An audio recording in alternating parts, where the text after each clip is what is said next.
So this is going to be a long form video. Cutscenes, spoilers. If you're not into long form content, toodles. If you don't want spoilers, toodles. It's 19 best cutscenes in Genshin Impact 2026. I mean, 19's a bit of an odd number. Like, quite literally, it's an odd number. So I'm probably going to add just a couple of my own. If I don't see them in here, I'll add a couple just to make it possibly an even number. Because no one likes odd numbers. But, yeah, this is from 2026, so I'm guessing a lot of nod cry. And we have a nice little disclaimer from Ignite over here. Remember, if you watch this video, you might get spoiled. It contains content till 6.3 update. Don't cry that you got spoiled. Watch at your own risk of getting spoiled. Enjoy the game. If I miss any of your favorite cutscenes, let me know so I can add them in the next video. Thanks for watching. Continue only if you're okay with spoilers. Watch at your own risk. Let's enjoy the journey of Tevat together. So let me lower this for me because I don't need it that high. So yeah, let's I think it's basically just from the start of the game to 2026 with all the nod cry stuff. So I'm sure a lot of them will be nod cry because nod cry was cinema. Every act, 8 acts is all cinema.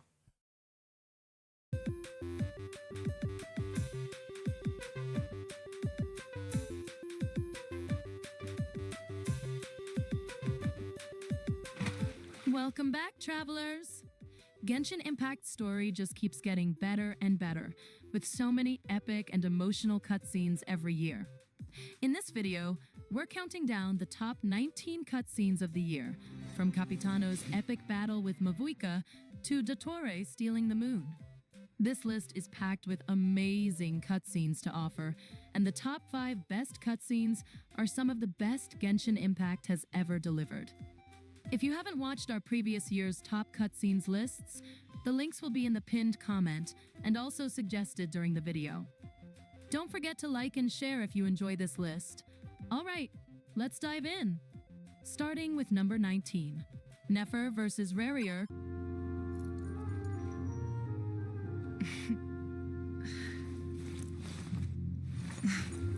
Typically speaking, at this point, the world disintegrates.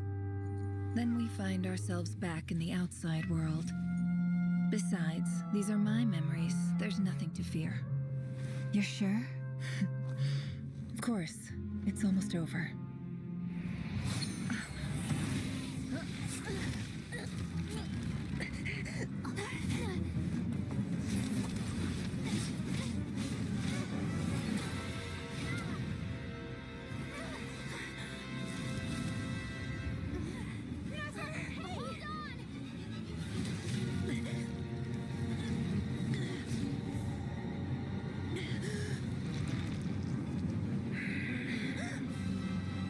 Knowing too much is always a death sentence. Speak for yourself. I have to say, I'm not very happy with that performance. You know, it should be more like, knowing too much is always a death sentence. Speak for yourself. Bitch deserves to die. I can't stand Nefer. I saw this. I hoped. But then I remember Genshin. You can't play as dead characters.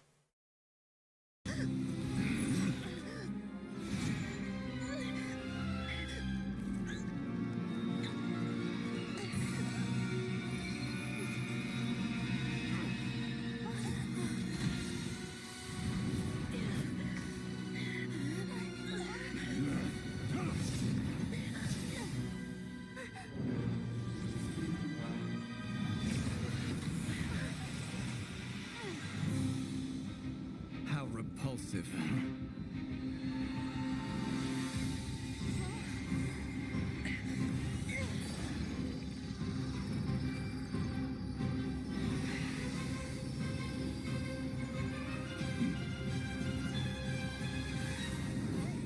Coming at number 18, we have Jade Chamber Sacrifice.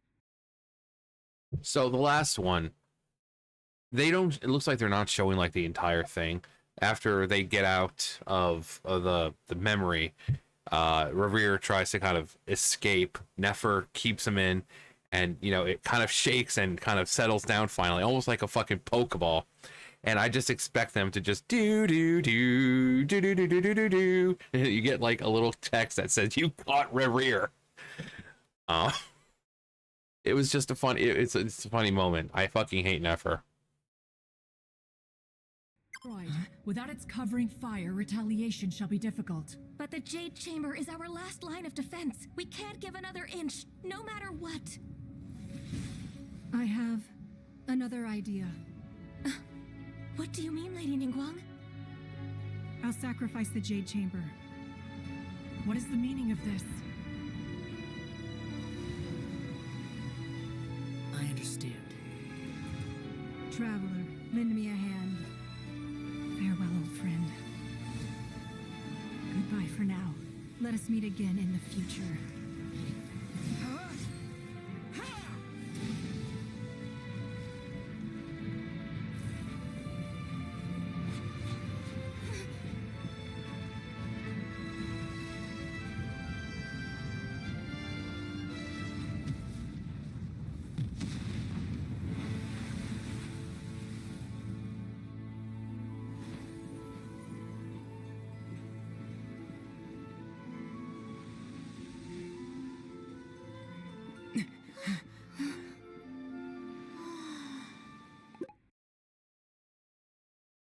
I will say this till the day I die. It is utterly and just completely despicable that Ningguang is only a 4-star. And I mean, I think most people have said this. It is absurd that she's only a 4-star. You know, like justice for Ningguang. Seriously. Seriously. But that scene, it may have been all the way back in but it's still a great scene. It still holds up extremely well, except that one random thing is, what is the meaning of this? It's like, it just seems so out of place, like it belonged somewhere else in the scene. But other than that, it's great. I love that scene. And for back then, that it was really well done. I mean, we had cutscenes obviously before that, but like this one just, it seemed like it just pushed it. And it was just amazing. Along with the initial cutscene of like the Fatui showing up and Osile, you know, right after like with Child and all that. It was so well done. The lighting was different. It was more cinematic. And it's still, here it is, 2026. Holds up extremely well. Coming up next at number 17, Sandrone versus Rariere. You too have the potential to be driven mad by knowledge. But the truths you seek are so insipid, how laughable that you should die for their sake.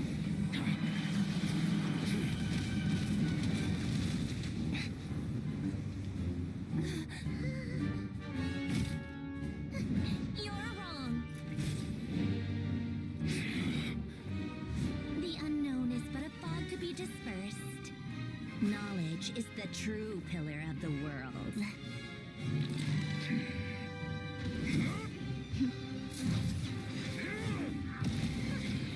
You're not the only one who got stronger.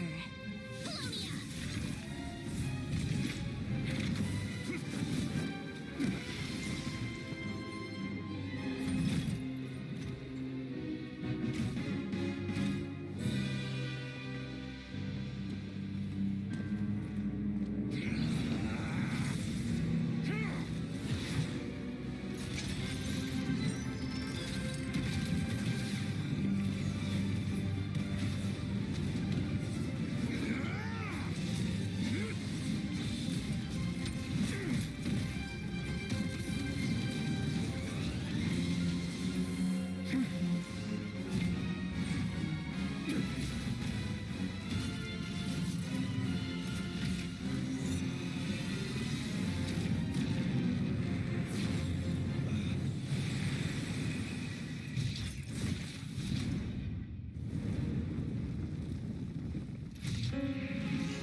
So I love the fact that Polonia just fucking flat out final flashed Rerir. And I love Polonia, but like he's just too slow.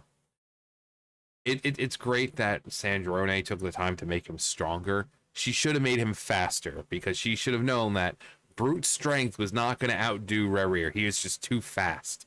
I mean, brute strength is nothing if you can't catch whoever it is you're trying to hit. So even though it looks like she upgraded maybe a little bit of speed, it doesn't matter. He's too fast. But I love the fact he just outright fucking final flashed Rerir. But these cutscenes, especially these fight cutscenes, it's not just a game's cutscene. It's art. It's, I dare say, poetry in motion. And I'm not talking about the Hardy Boys. I'm talking about actual poetry in motion. Everything they do is written specifically. Every angle, every punch, every blast, everything is specifically put there. You know, nothing. It's a game. Nothing is random. So it is poetry in motion. It's art, and so much of a story can be told just in someone's movements. They don't need dialogue. As long as you have some good music and well choreographed fight, that does the talking for you. And that fight is really good. And I love Polonia, and it's a shame, you know, he's a strong, silent type because he was never given a voice. Although I kind of wonder what he would sound like. It'd be funny if they made him sound like this. Of course, Sandrone, whatever you want. Next, at number 16, we have The First Sage of Bur.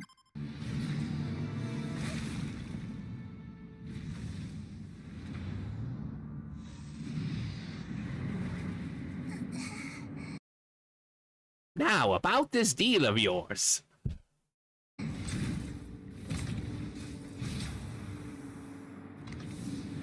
This is supposed to be a battle between gods, yet you choose to hide behind a mortal.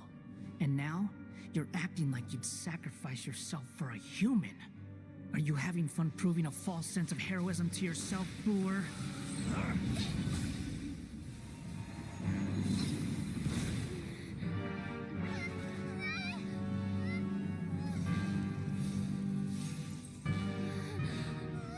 The data collection is almost complete. Do you even know how many times you've tried to take my gnosis from me?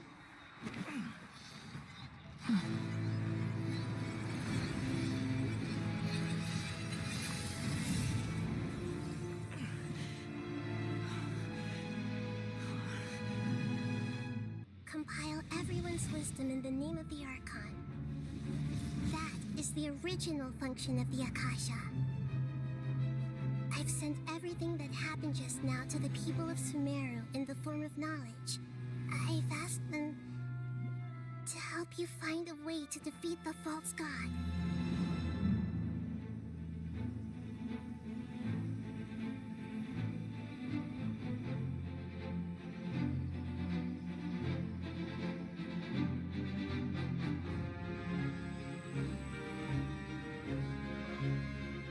Now, all of Sumeru's wisdom is at your disposal. Meaningless tricks won't save you.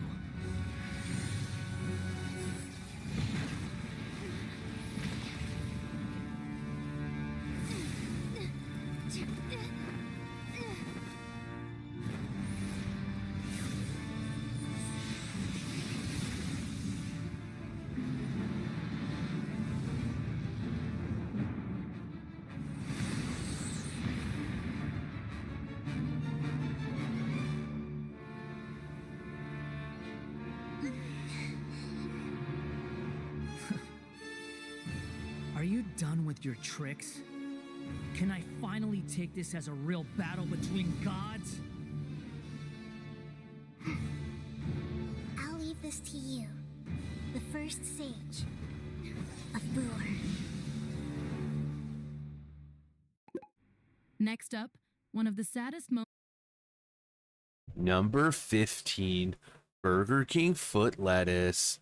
The last thing you expect to find in your Burger King burger is someone's foot fungus. But as it turns out, that might be what you get. No, so it's just completely random number 15. I do that if I go out, if I actually go out and order like fast food or something. If they have like a number 15 and it's something I want, that's how I'll say it. I want a number 15. If they get it, they get it. If they don't, well, I've just wasted a good reference. But yeah, that fight with Nahida and Scaramouche. He wasn't doing the fandango. Thunderbolts and lightning, very, very frightening. Actually went perfectly well with that fight because, you know, lightning, you got Electro all over the place. And but you know, I love the fact that we think that Nahida's done, and it turns out it was like a fucking genjutsu essentially. We enter the place and she's just like shutting gun, puts him under a fucking genjutsu, and just, or it's almost like if anyone's watched Yu Yu Hakusho, it's kind of like Kurama when he gets Elder Toguro under the effects of the Sinning Tree, and while he's outside with like Yusuke and the rest of them, now we still hear Toguro fighting, still thinking that he's fighting Kurama. We find that he's like actually like captured and wrapped up in this Sinning Tree, and it's like giving him hallucinations of fighting Kurama. And then Kurama says that the Sinning Tree, you know, will give you hallucinations as it saps away your energy, but because Toguro is immortal, he can't die, so he's gonna be suffering those hallucinations essentially forever. But that's what it was like. It was like this over and over. It was a different fight, but it was all just kind of like in his mind. It was like a fucking genjutsu sort of thing. It was a pretty good fight. It was really like grandiose in its scale, just because of this whole hype up of Scaramouche. We met him all the way back at like the beginning of the game, and we finally get to fight the prick. And it was good. Moment in news story at number 15, we have Sandrone's death.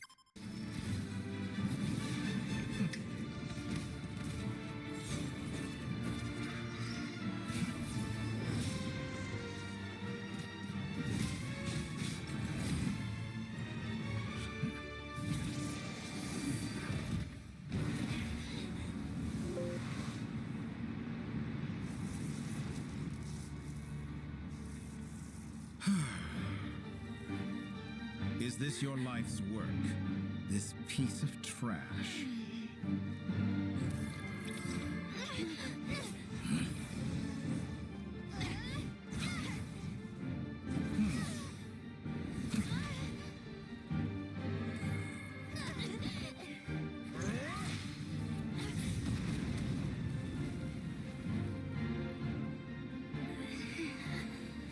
Your formula runs too slowly, Sandrone. You put your hope for success on others instead of fighting dirty. That is why you have failed. Now, whom should I slay first? Any volunteers? No one?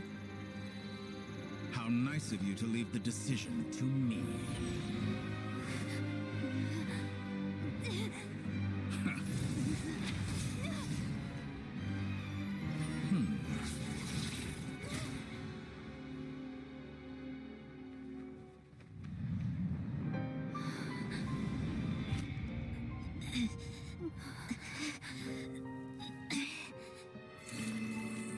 Oh, how unexpected.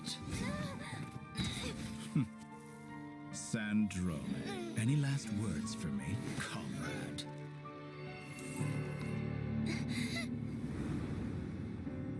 Is there anything you wish for? Not really.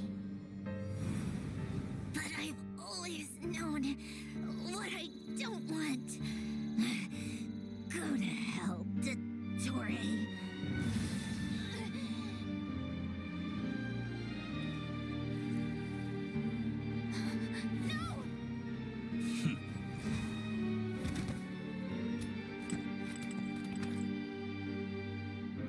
And now, you have failed. Fuck. It is such a good scene, but it hurts a lot because before Sandrone would never do anything like that. She wouldn't. But what's worst of all is the before was in Act 6 with Sandrone and Columbina having their little goodbye. That just makes it so much worse because Sandrone was about to hug Columbina before Columbina let go and started to walk off. So Sandrone never actually got to tell Columbina how much he actually cared. It's like, oh god. Oh god. But the actually no, I think it's probably in here somewhere.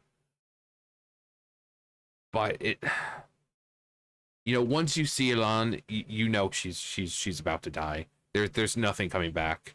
Once you see him and she's having that flashback of him, you're like, oh fuck. Oh fuck, she's not surviving this.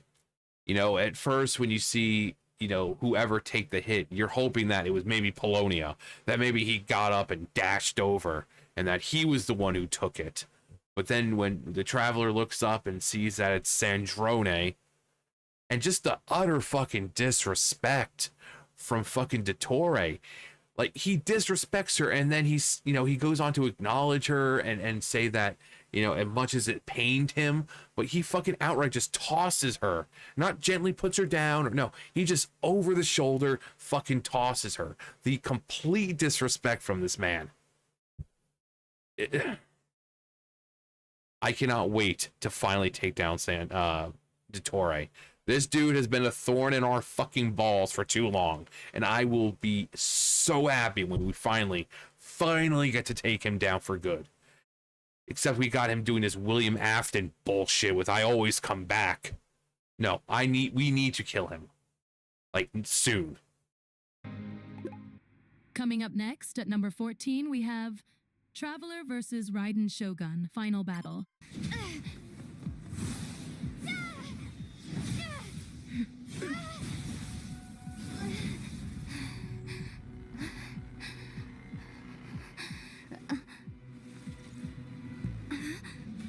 Dear me, aren't you cutting it rather close? Miko, this was your doing? Now.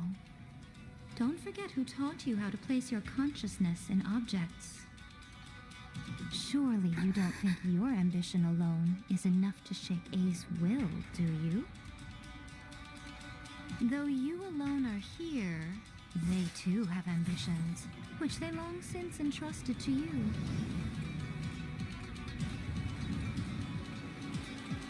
Now then, close your eyes. We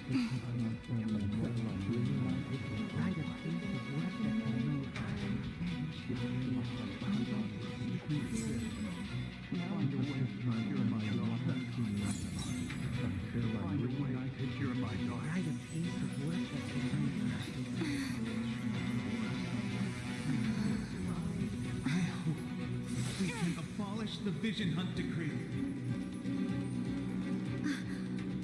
Coming up at number 13, we have Natalan Final Battle. First off, what the fuck is Natalan?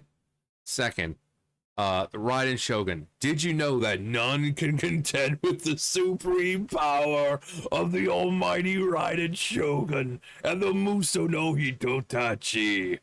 No, but that cutscene is really significant in a lot of ways because up until that point, we've been kind of dealing with the puppet of the Raiden Shogun. Here we are inside the Muso no Hitotachi, A's consciousness, her actual self, her little plane of euthymia where she just completely locked herself away because she was unable to handle the real world anymore because everyone she loved died. Between her sister, her best friends, she just couldn't handle it. But here we have two mommies in the same place. also, it's just, it shows how cool and powerful Miko is, being a yokai and all. Being able to place her consciousness into things, and she's like, well, don't you forget who taught you how to do this shit. But finally coming around and seeing that she was wrong and kind of admitting she was wrong, which is a huge step for her. And we see more of that in her story quest, where we kind of go out on a date with her. It's not really a date. It's just us kind of going around Inazuma. You know, we take her picture and stuff like that. And then the second part of the quest, you know, the second story quest, it furthers her character even more. But this was pretty much the start of this whole transformation from the Raiden Shogun, this cold, kind of indifferent, lock myself away because I can't handle anything, to her finally opening up and realizing that, you know, she can't just keep Inazuma in the state of perpetual eternity. You know, she needs to allow evolution. She needs to allow growth. She needs to allow the people to move on and flourish and grow. And that Division Hunt decree is complete bullshit. You know, made by the freaking Fatui, and it, you know, and it was just a great start to this kind of evolution to her character that we see throughout the rest of that story, and then her story quests. And but is, oh, she's still one of the most badass fucking characters, even now.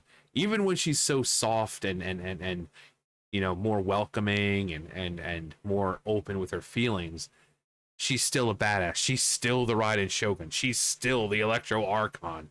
So even though she's toned down and a lot more open and friendly and this and that, she's still, this is the same chick who cut through not only an entire mountain, you know, a gorge, to slice Orobashi in half. That place for 2,000 years has remained electrified because of this casual swipe from her attack. So she's still powerful. But yeah, it was a great start to this development for her, and to see it progress through the story quests. And that whole finale, just also the power of friendship, or rather not friendship, just the power of people's wills and hopes and dreams, and kind of channeling that through us, using us as like a catalyst for that power. But it was great.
Thanks. The situation is grave. Hold this position. Keep the people safe.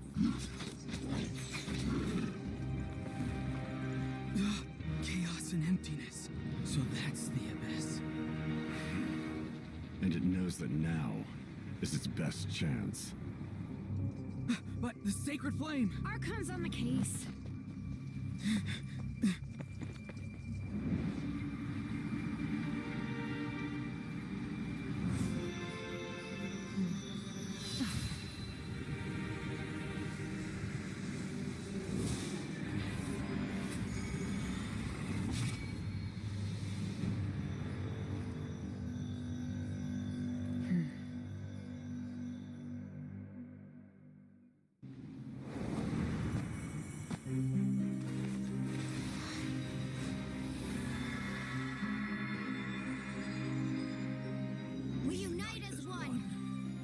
baptized by the Turnfire, Bearing an ancient blessing.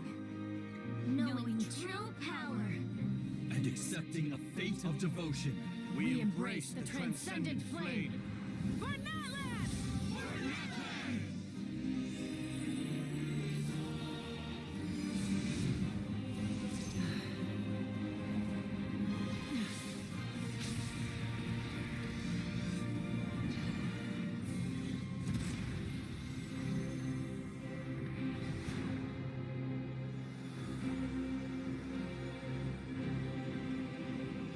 In the name of the Pyro Archon Halloran, I declare the Night Wars underway.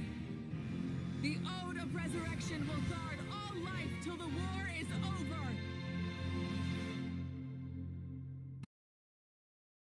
Natlan. Say what you will. I mean, people get the whole, oh, it really is the power of friendship and everything.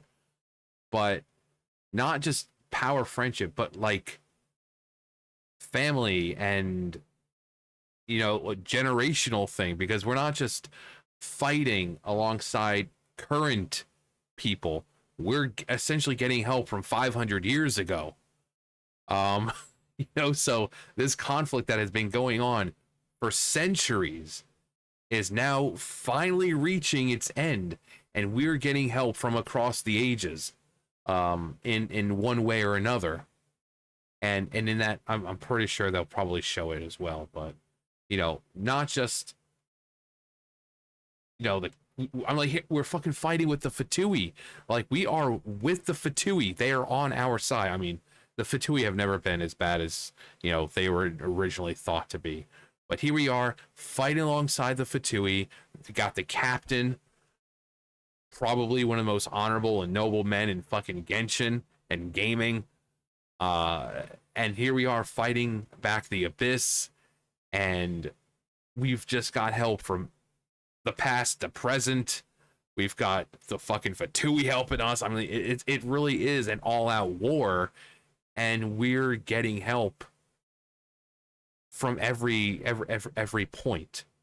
And, you know, the past is helping us, you know, the ancient heroes, you know, the original holders of the, you know, the names, and even though they're not physically there, but the ancient names, kind of that essence, are now infused into the chosen champions, you know, Mulanni and Auroron and Shaska and all them. The ancient heroes are being channeled through them. So, I mean, look what Mawika did just to ensure the future, like becoming the Archon, like traveling 500 years into the future. You know, so if people would say the power of friendship, it's not just friendship moving this war along and helping them out. It's not just friendship.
Next, we have at number.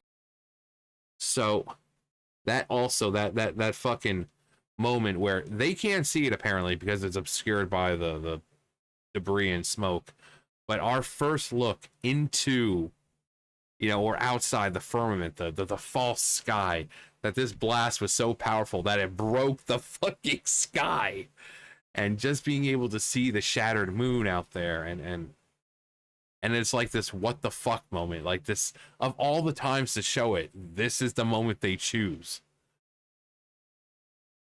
But it's a great moment where we finally get to see outside the false sky. We get to see that the false sky is real, which we've heard Scaramouche say back in like the fucking beginning of the game. You know, he was talking about the false sky, and it was just to see all this stuff finally not just get brought up, but shown. Like, I think that was bigger than anything else in that freaking cinematic. The fact that we see that the sky is in fact fake. Great moment. Number 12. Birth of Columbina hyposelenia. They didn't make it.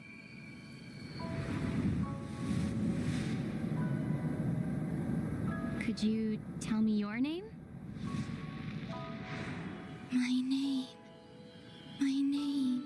is... Columbina!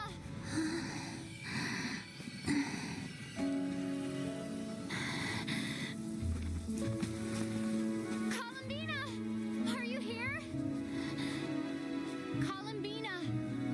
That's the name you gave when we first met. And it's what I've called you ever since. Columbina. It's a fine name. I have many fond memories of Columbina, and so do all of your friends.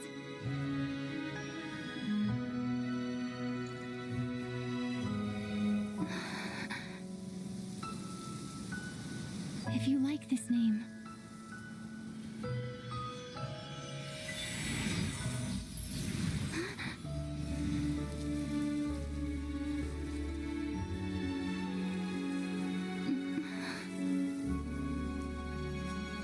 looking for me?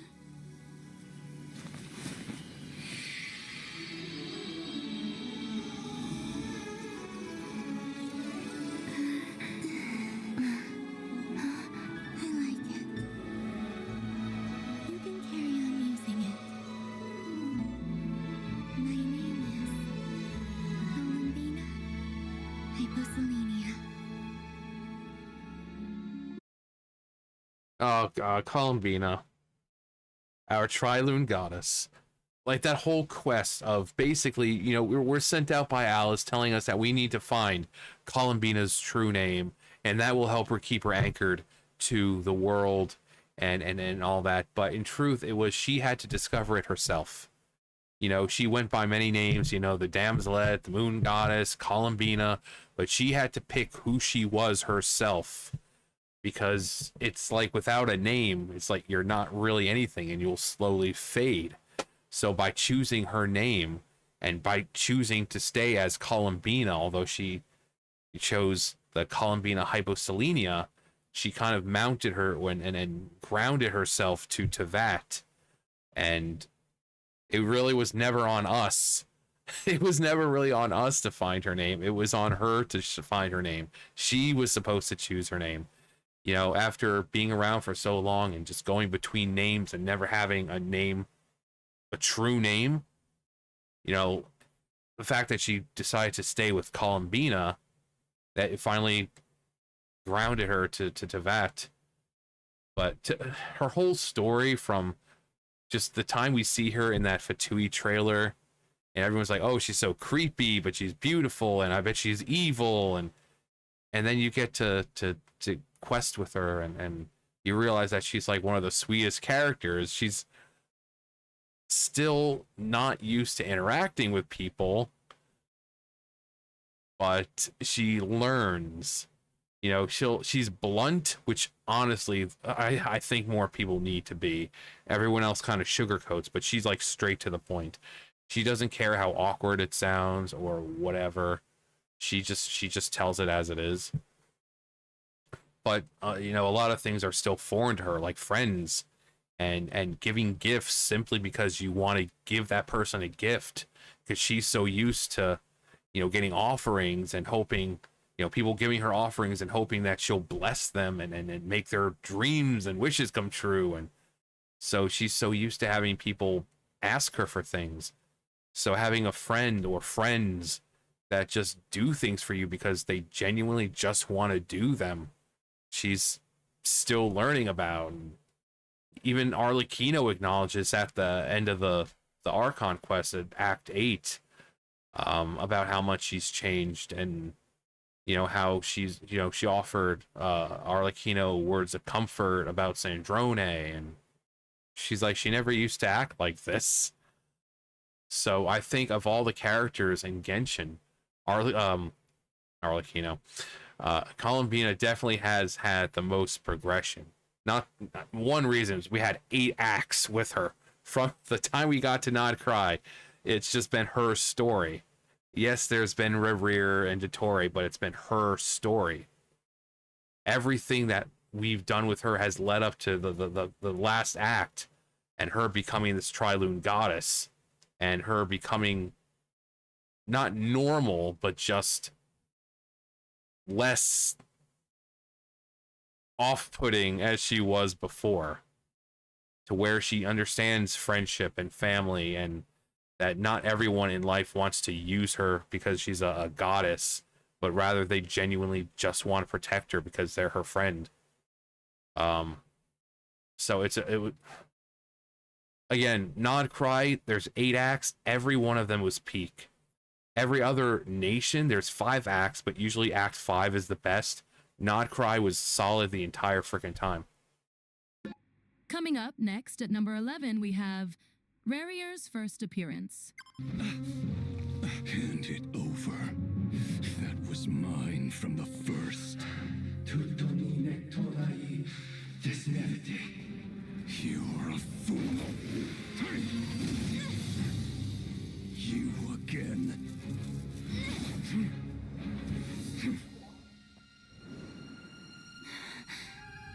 What the? It's stronger than before.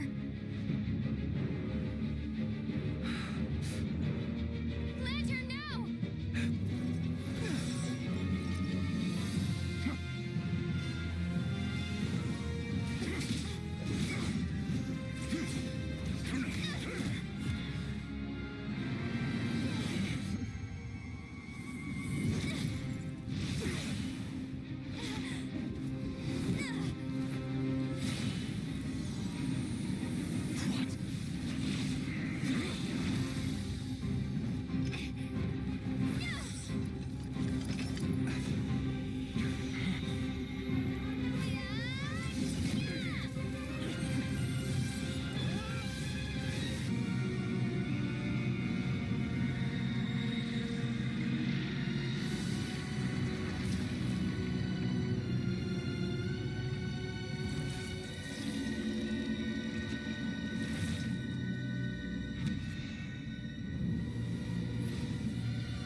We are finally at top 10. From here, the cutscenes gets even more amazing, so don't miss them. Coming at number 10, one of the most epic battles where Shenhe stole the show from the Traveler, we have Shenhe versus Vortex Avenger.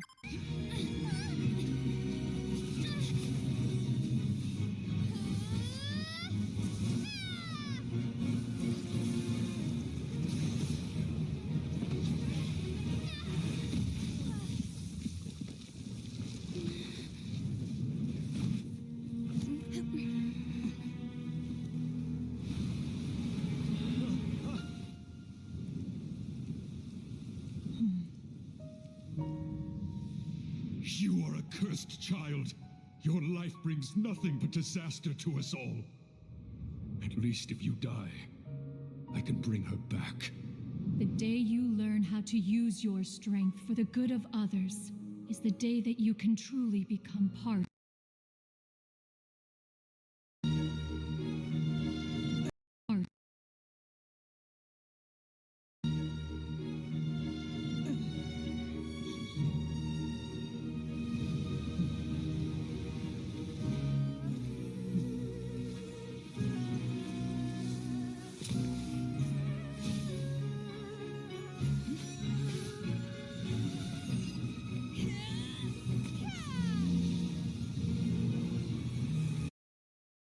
It was in this moment that you realized, Ayaka who? At first, I thought of that mess up. I thought that was on me, but no. Once I rewind, moved back a little bit, and I saw that it happened again. I was like, "Oh, okay, good. It's not me." But we saw this moment. I'm like, we were all like, "Ayaka who? Ayaka who?"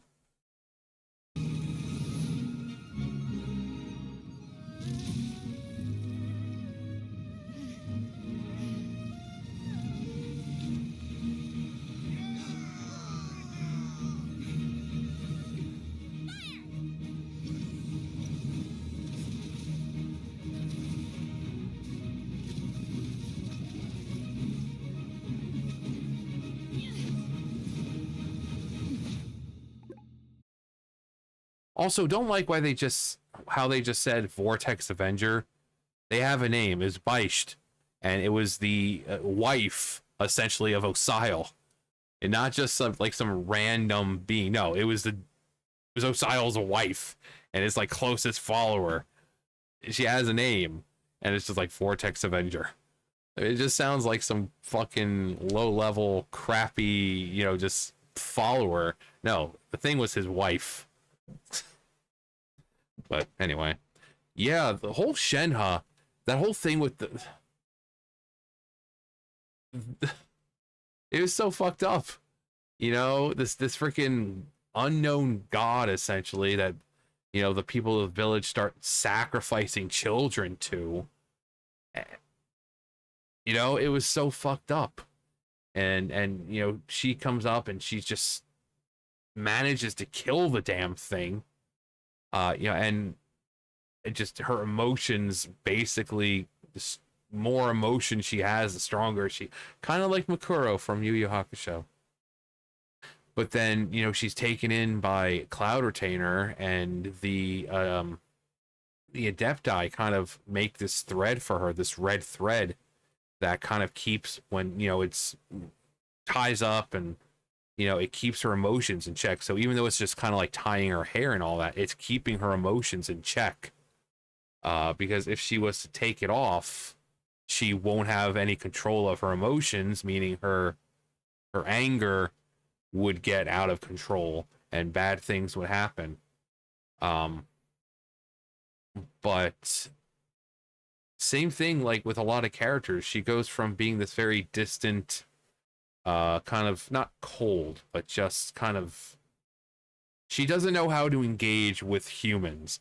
She's been living with Cloud Retainer for so long that she's not, I dare say, adept at associating with humans. But then we come along, this stuff happens, and we say, why not make a home at the harbor? Why not live among humans now? You can clearly control yourself, and you clearly have this desire to be with humans. I mean, with your own kind, because despite the fact that she was raised by an Adeptus and has Adepto-like power, she's not an Adeptus. She's not like Yanfei, who's like half. No, Shenhe is 100% human. She just has been trained by it, and she just has the power of, Adeptus like a power. I mean, we saw just her being able to just whoof and freeze this entire fucking wave that threatens to just take out everything. That's the kind of power that Adeptus has. And that she did it with essentially such ease shows how powerful Adepti really are. But we're like, no, why don't you come live in Liyue Harbor? Like, get out, enjoy your life. You can clearly control yourself, and you clearly have this desire to live among humans and to interact with them. And so she gets a job with Xiangling, working for Xiangling and her dad. We see her a couple times. I think there's like a few cutscenes or something while we're sitting out there, and she's kind of out there, so working with customers or whatever. So she's got a job. She's got her place that she stays in Liyue Harbor, and so this little girl who is going to be sacrificed, who ends up taking down this unknown god, is taken in, raised by the Adepti, secluded, doesn't know how to interact with humans. Then she grows, meets us, and eventually becomes one and integrated into human society. And the whole from a desire to protect others and use her power to protect them. Perfection. Coming up next at number 9, one of the most chilling power showcases of all time, Arlecchino's Crimson Moon.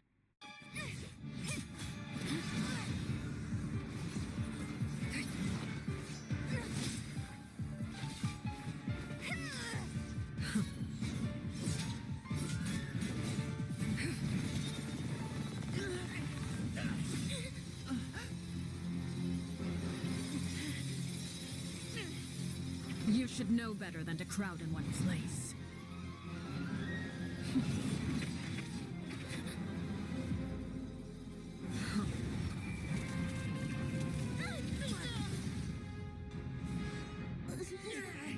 Oh, I know.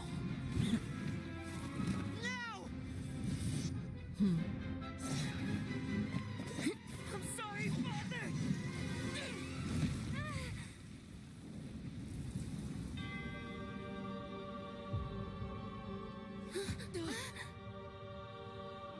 Sorry for what? This pitiful excuse for an attack.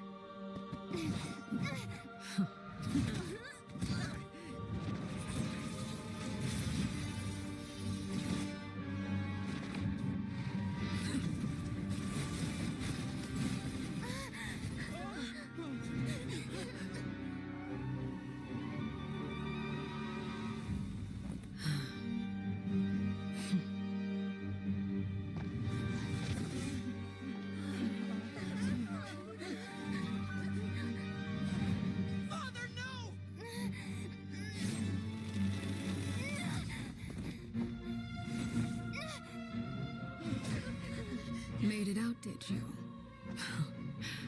You're stronger than I expected.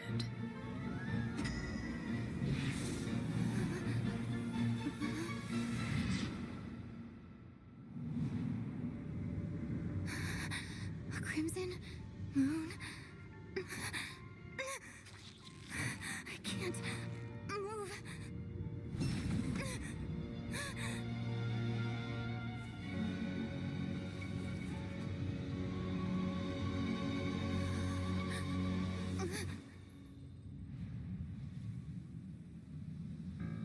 Still, not strong enough to beat me.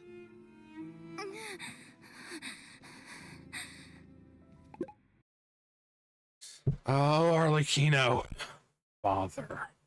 Arlecchino is one of the best written characters since she is the lead of the House of the Hearth and deals with information. She's the kind of person that people would say keeps everything close to her chest. You don't know anything about her unless she wants you to know. And this entire fight, she's basically telling you to come at her as, try to kill her. She outright just like, I want you to come at me with the intent to kill. So it's us and the trio, our sweet little babies, Fremine, Linny, and Lynette, the babies, and we're all and she's basically just toying with us. And this entire time, because of her personality and everything, you don't know if she's going to try to, actually kill, or she's just kind of testing, or, and you find out that, yeah, it is just kind of a test. She's raising her children to be independent. She doesn't want them to have to rely on her because she knows she's not going to be around forever. She is just tough love, and nothing will help her kids grow and get stronger than her trying to kill them, and not out of spite or hatred or being evil. It's tough love. And she does it because she knows at least those three, she knows they can handle it. And for us, like, we're descenders, right? And I mean, we fought Dvalin, we fought the almighty Raiden Shogun, and we just get fucking bodied by Arlecchino. And although Raiden Shogun, we did get help, but we just get bodied. And she's fourth of the Fatui for a reason. She is insanely strong. But she is an incredibly good person, and like one of the most recent parts showing that, and I think it's like the most adorable thing, is with her with the cat ears, with the moon prayer moon prayer night festival, when it's the ears or antlers for for the night, and see how it is to have that kind. She puts on the cat ears, and the first thing she does is she's like, this will take some time getting used to. I wonder if this is what it's like for Lynette. She puts on these cat ears, and the first thing she does is think about one of her kids. If that doesn't show that she's not truly an evil person, I mean, apart from everything else that she's done, if that, I don't know what does. If people still seem to think that she's got some secret agenda, ulterior motive with us, she's not a bad person. She may have it against the Tsaritsa, but not regular people like us and her kids. She truly does care, because like I said, she's like, I wonder if this is what it's like for Lynette. The fact that she thinks of one of her kids when she puts on these cat ears, she's a really cool character. I love her aesthetic. I love her voice. I love this attitude that she has. She's very like blunt and sometimes mean, but you can hear the actual compassion in her voice. And I think it was the moment with her losing it with Farina, where we actually got to hear her raise her voice and just be truly like frustrated. Like, she's so complex of a character. One of the most iconic and fan favorite cutscenes ever. Even after 4 years, Kazuha activating his second vision still proudly holds the crown in the top 10 even after 4 years. Coming at number 8, we have Kazuha activating his second vision.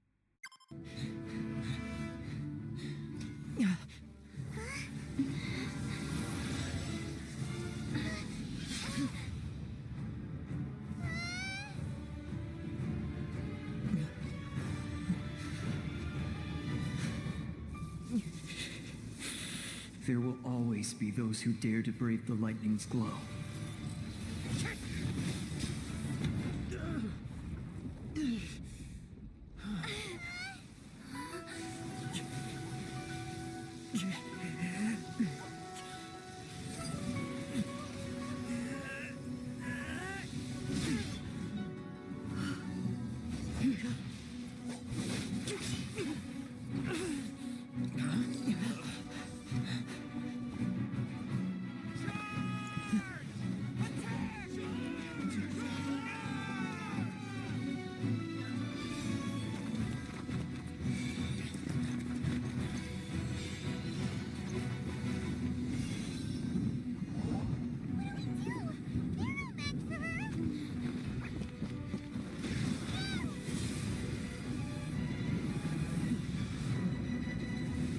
Coming up next at number 7.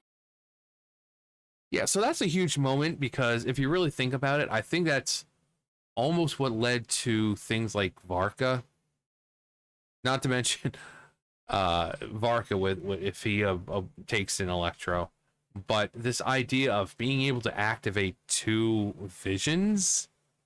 So Kazuha, who is an Animo user, was somehow able to activate his friend's old vision, which was Electro, and use it, which is insane.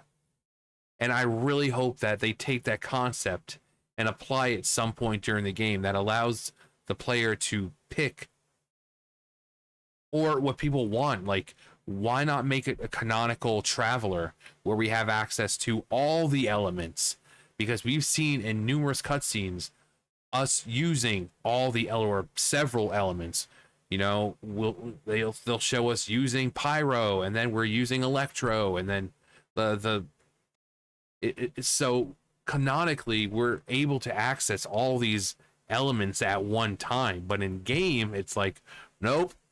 You want Geo? Well, you gotta get your ass over to Leeway and then resonate with the fucking statue over there. Oh, you don't want to be Geo anymore? Well, now you go back over there. And then, oh, you want Dendro now? Well, get your ass over to Sumeru and resonate with it. No, we should, as a traveler, and especially after Columbina helped us out with the restrictions, we should be able to just wield all of them. You know, we have like a little menu that we can switch through and say, oh, this, or whatever the case is, where we can combine, like maybe we want an electro or like a hydro elemental, and then like a cryo or electro alt, you know, something like that. But here we are. But Varka is pretty close to kind of this whole idea, you know, considering he's Animo, but his other sword can take in pyro or cryo or hydro or whatever, and so he can kind of essentially dual wield elements, which is insane. But even though he's an Animo user, he can still take in other elements and have that alongside his Animo. So if they can do that, I can't wait to see the other possibilities. And we have Saving Damselette from Rariere.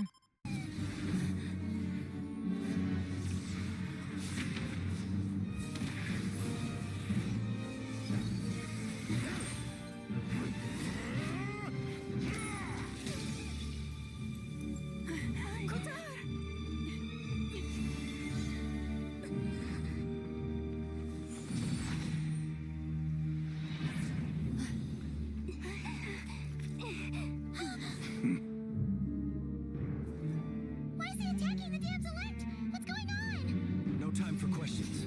Stop him.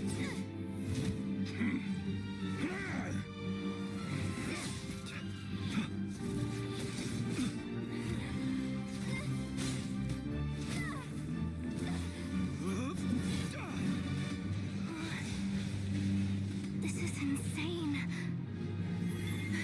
Yehuda, get Kutar out of here. On it.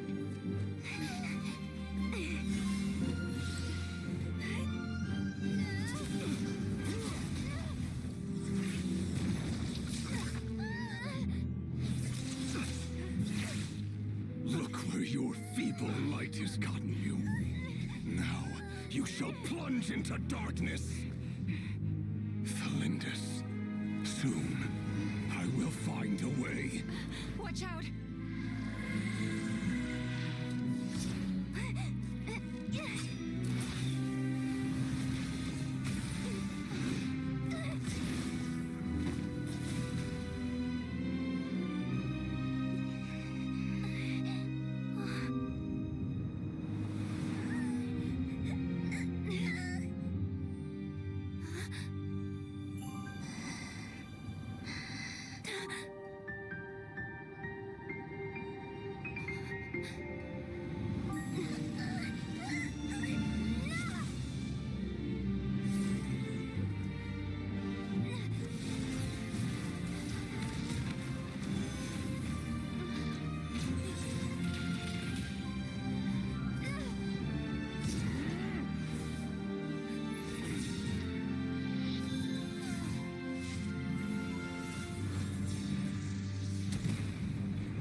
Find them. Even if it means turning this place to ashes. At number 6, we have Dottore Steals the Moon.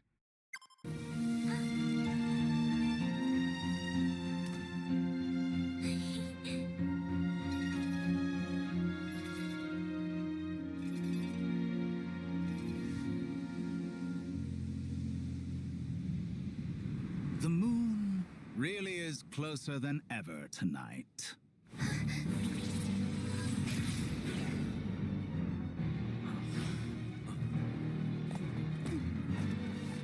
Columbina. All 3 moons in one place. Time for one final experiment. Reason, life, death, time and space. They all believed I would fail.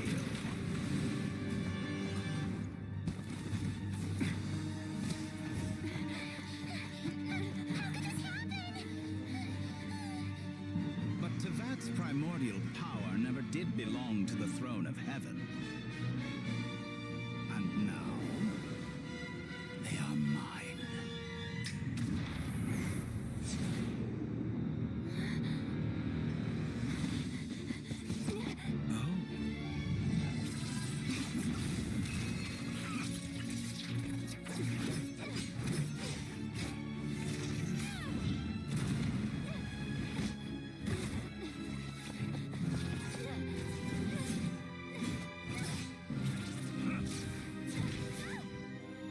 No, as long as I'm here. The Doctor is free to wield the 3 moons' power.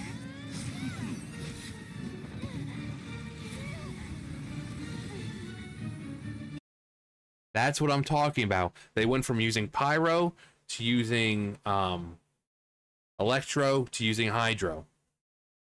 Canonically, they can just wield the elements. Us, it's like we have to resonate with damn statues. Just give us the power to be like canonical. It's not like it's overpowered. It's really not. But just give us the canonical power that they have. Like, come on, just do it. It's the only way.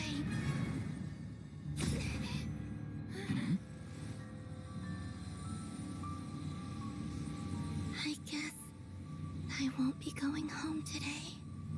Columbina! No!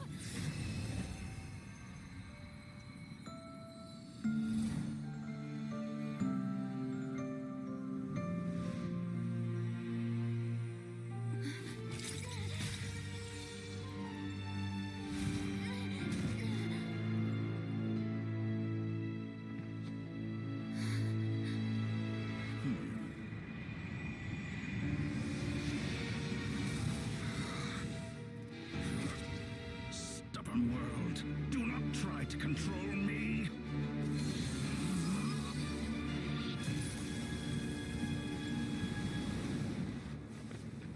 Columbina.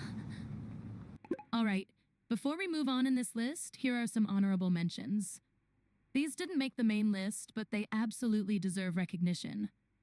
Wanderer gets his vision.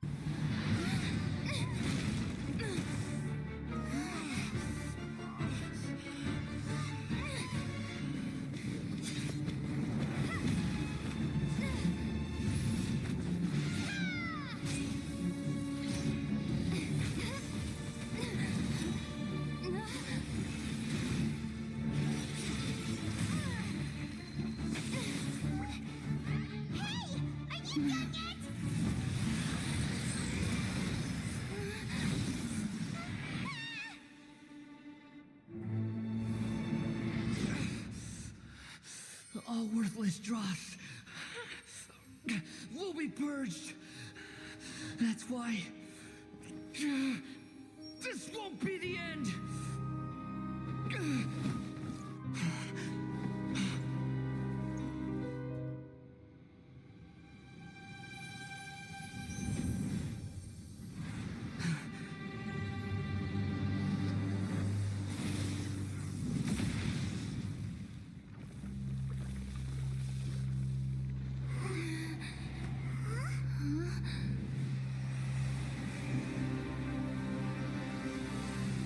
Balladeer?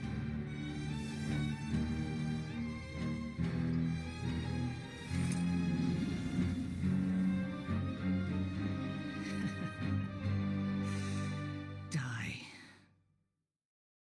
Gasoithoth versus Traveler.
traverse the stars, fear not. Natlan has placed its trust in you. Descender, ignite your fire, the hope that burns within. The Lindy's sacrifice for Rariere. What's that? Rear. So the rumors about your work are true. What? No! Listen, something happened at the palace tonight. We have to leave. You don't need to lie to me anymore. What do you mean? I know why you're worried, and I will respect the decision you've made. But it's okay, because I found a solution. I know how to end all this. You can have it back. The normal life you so desire. But until then, I'm afraid our wedding will have to wait. Celindus? No, don't do it! Celindus! Celindus!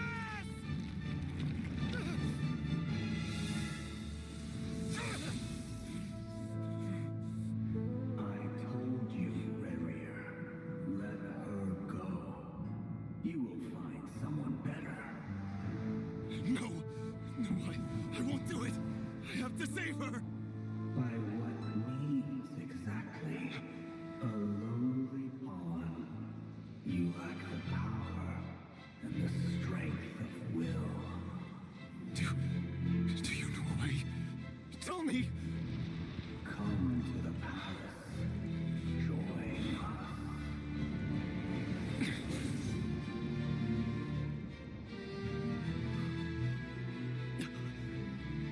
Rariere, thank goodness we... Step forth and take your share. You made it. Not you too.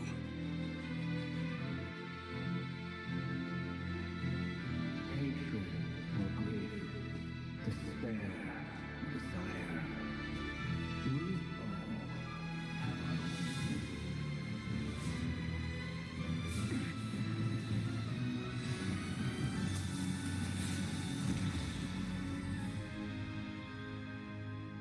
Rariere.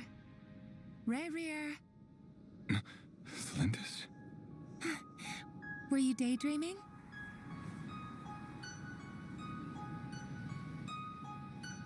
You still remember, Rariere? That question you asked me a couple of weeks ago? Oh. You mean the proposal? Yeah. I'm wondering, where do you think would be a good place to discuss it? Maybe in the garden? Or were you thinking a fancy restaurant? It's your choice.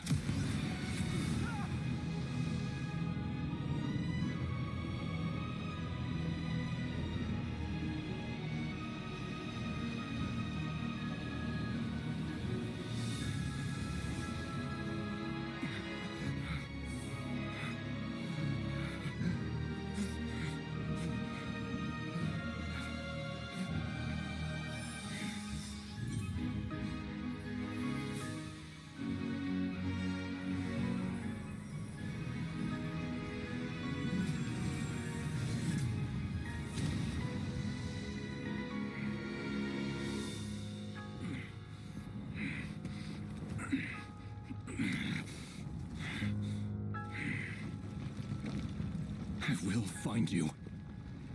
And then... you can give me your answer.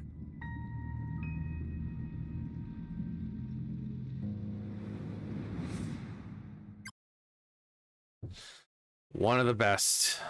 Like the moment where we see him and the life, essentially the life is draining out of him. His will, his everything is just draining, you know, and he goes from this nice brown hair to just white, as if the life and the passion and everything is draining out of him.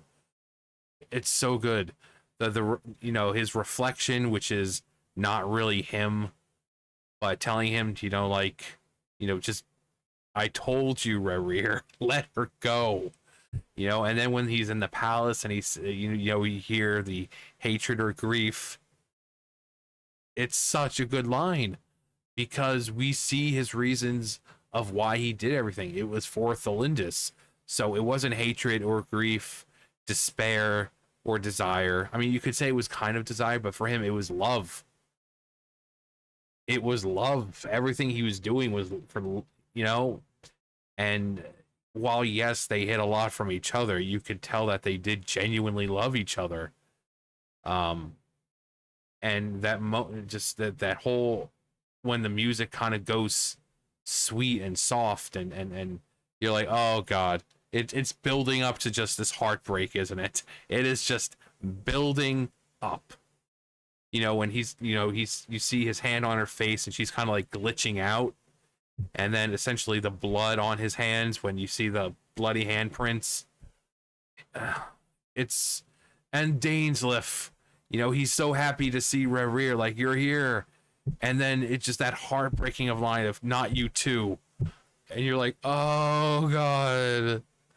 Oh god, Dane. Sasuke. Sasuke. For people who don't know, Yuri Lowenthal is the one who voices Dainsleif, who's also the voice of Sasuke. So, but it's such good storytelling. The animation, the music, Rerir's voice, Thelindis' voice. Thelindis honestly has one of the best sounding voices I've ever heard in the game. Like, it is so pure and so good. Welcome home, Moon Goddess.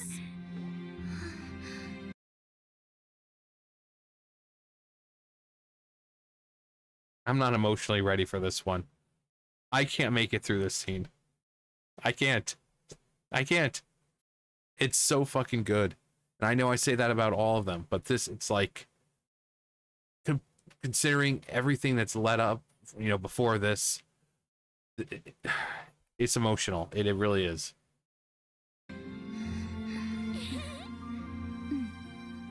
Hey, young lady. Would you like some Moon Prayer Night candy? Happy Moon Prayer Night. Oh, yeah. I almost forgot to say. Welcome home, Moon Goddess.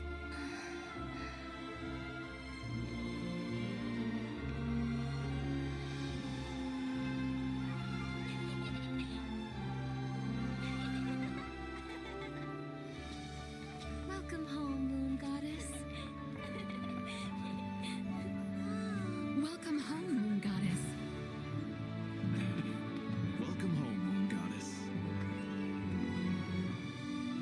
Turning Nashatown into her home is a festive gift. A rather brilliant idea. Perhaps this is what Nodcry, Columbina's home, should have been like all along.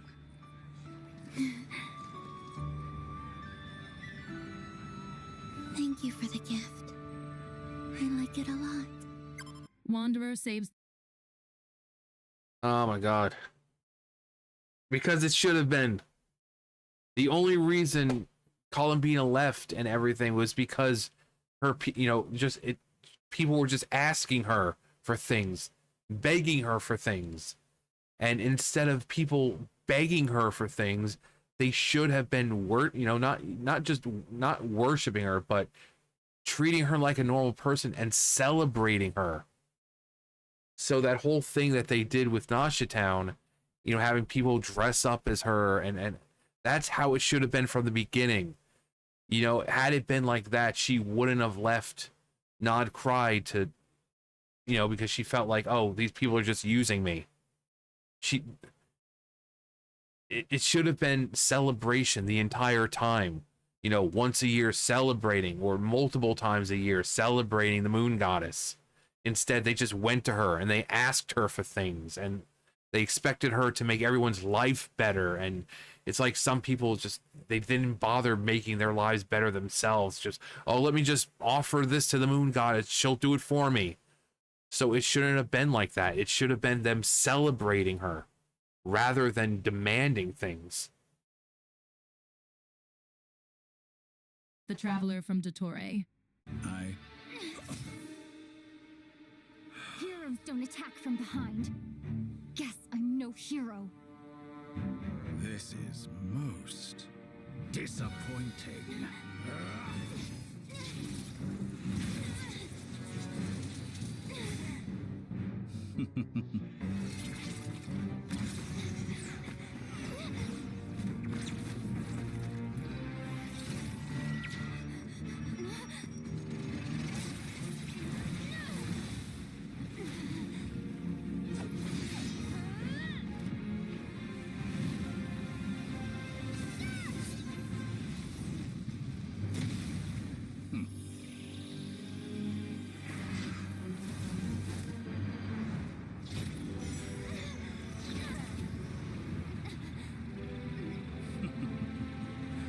Now then.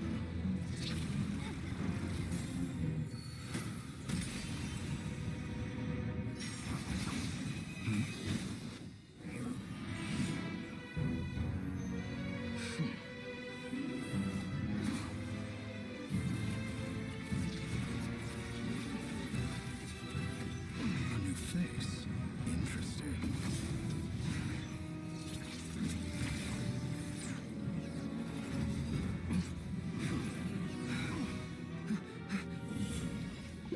Coming up at number 5, we have Pyro Archon versus the Captain.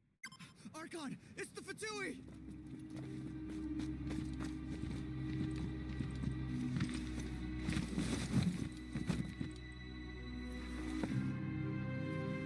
The Archon of Natlan. A force to be reckoned with.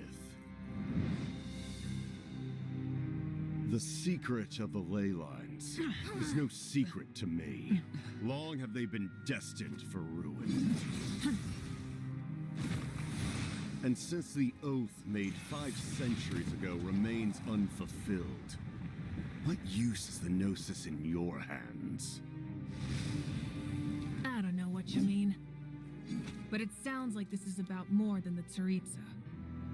In times of crisis, someone must pick up the mantle of salvation.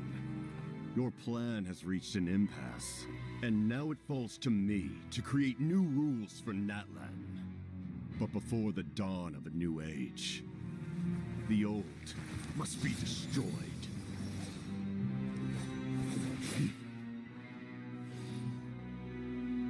I assume that's the end of your speech? Good. People like us. Let our blades do the talking!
Warriors of the Night Wind. Send word. The captain and his followers must be apprehended. I remember first seeing that, and I'm like, what in the name of Dragon Ball Z is this shit? You got fucking beam attack, you know, like energy attacks or elemental attacks in this case. You had that, the flash, you know, how, oh, they're moving so fast, all you see is the impact of where they are. I'm like, what in the name of Dragon Ball Z is this shit? But it's an amazing cinematic. You know, you have Cryo versus Pyro, and you've got them basically on equal ground, despite one of them being an Archon. And that's why the captain is number 1. But it's just well choreographed. The music is great. That shot of them kind of charging at each other, just fists drawn back and right before, and it almost like slows down before that, you know, the actual impact. And people say what you will about Natlan, but the cinematics were, I dare say, fire. Next up, we have one of the most legendary cutscenes in Genshin Impact history. At number 4, Xiao's sacrifice. So this one I actually just did not too long ago for the, actually only the second time. I've actually only I did this quest when it first came out, and I actually only did it again a couple months ago. And it's really good. It's a really good quest. And I don't know why it took so long for me to do it again. But stars align, bestow your light. Evil purged by thunder's might. Spirit curbed, pneuma surge. By dictum divine, heed these words. Do as I command. Aha! The fantastic compass is an amplifier. Maintain this energy level, and we may stand a chance. I will maintain the energy flow. Understood. Everyone, stand back.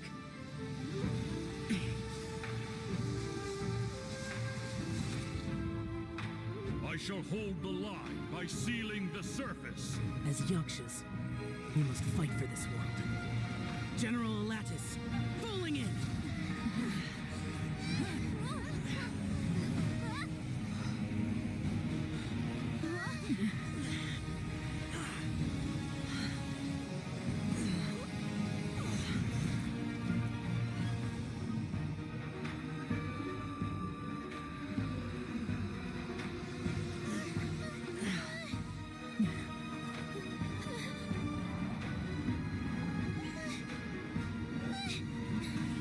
Watch out!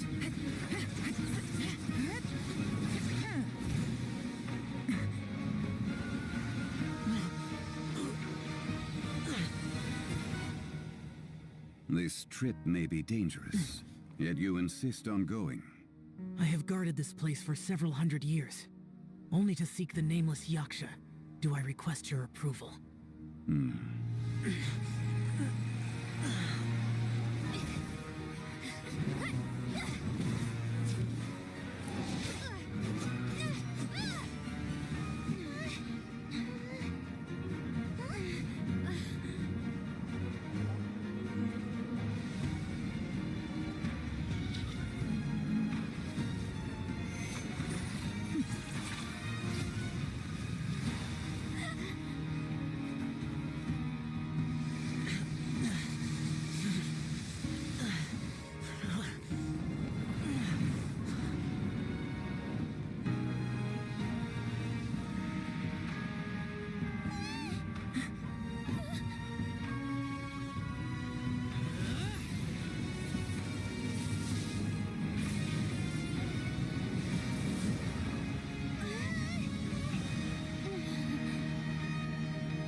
Daddy Zhongli coming in to save his children.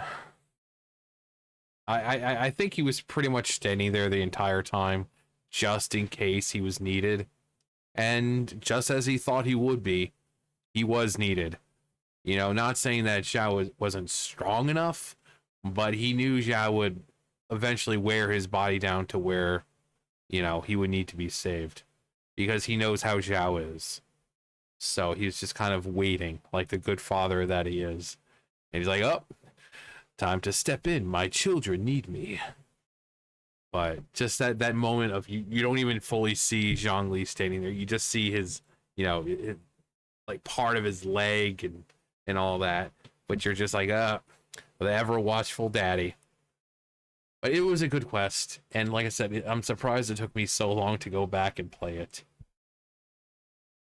Coming at number 3, one of the most saddest moments in Genshin Impact history, Focalore's Dance of Death. Easily one of the most heartbreaking moments the game has ever given us.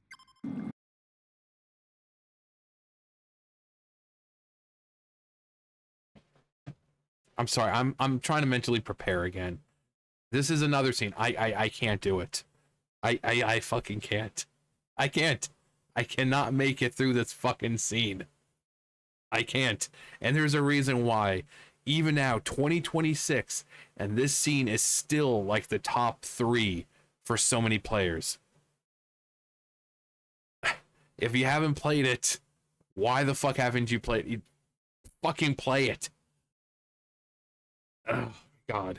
It is still one of the most emotional and just heartbreaking and gut-wrenching scenes. And even, again, here we are, 2026, and I still can't make it through this scene. I fucking can't. The hour of my execution is almost here. For the sinner, the curtain call has come. I know I may not sound it, but faced with death, I find myself a little afraid.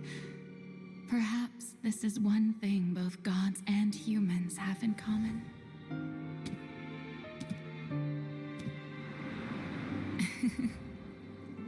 Farewell, Nervalette. I hope you've enjoyed the part you played these 500 years.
Eudex Nervalette, hereby declare, people of Fontaine, your sins are forgiven.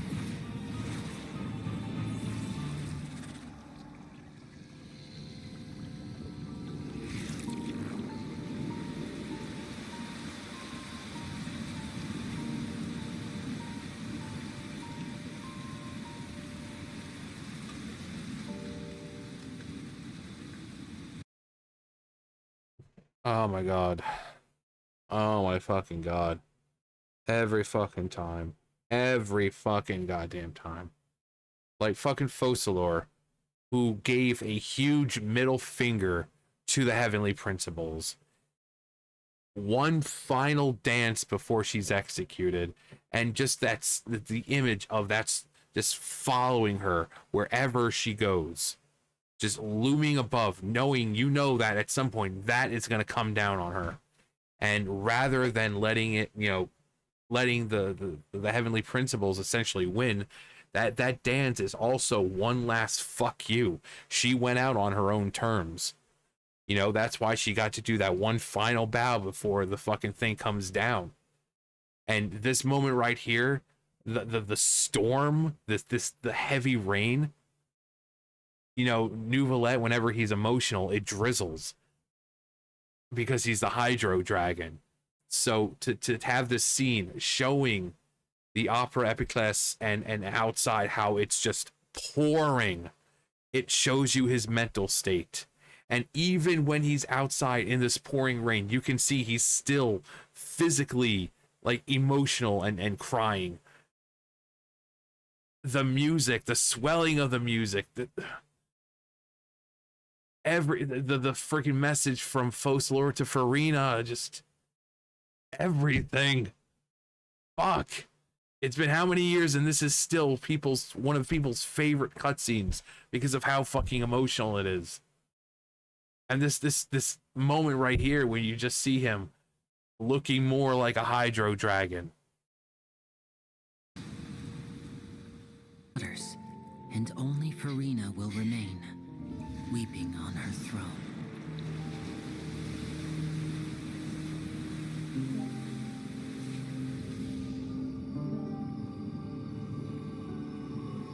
Only then will the sins of the people of Fontaine be washed away.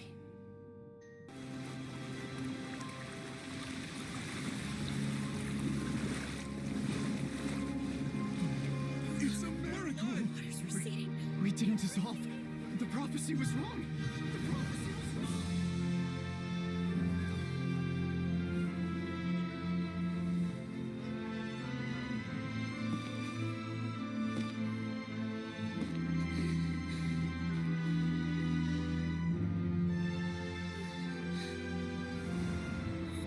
Are you right?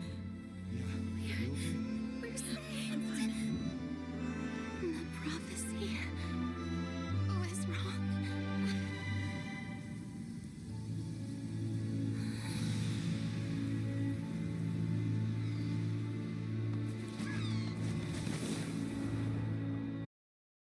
Also, I love how the two cutscenes end. You see Nuvalet from behind with this dark, gloomy, stormy, almost kind of like negative sort of scene. But here we have Farina emerging. She's in disbelief. We get this beautiful shot of almost the same thing.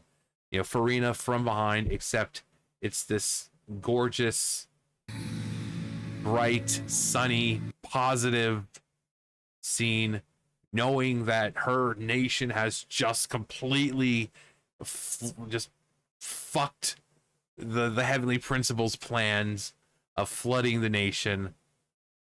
And while it did happen, it still, it receded quickly, and the whole point was to dissolve the people of Fontaine. But because of Focalor and essentially, in the end, Nuvalet, the people became real humans, not just Oceanids, and they were able to survive the flood rather than dissolving. But the contrast between Nuvalet in this heavy rain with dark and gloomy, and this, like, the hope and... God, Fontaine. Oh, Fontaine. Not to mention Farina. I like a lot of people, I adore Farina. She is one of the best written characters because she is more human than anyone else in the game. Like, everyone else is pretty one or two dimensional. They all have their, their character, personalities.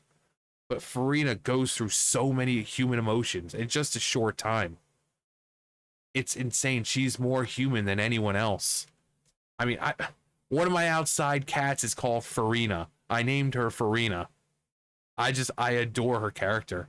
And when we first meet her, it's like, oh God, she's a brat, she's a bitch. But then you go through the story and you realize what she's doing. And in that final, Masquerade of the Guilty, you realize just how hard it was for her for 500 years. And then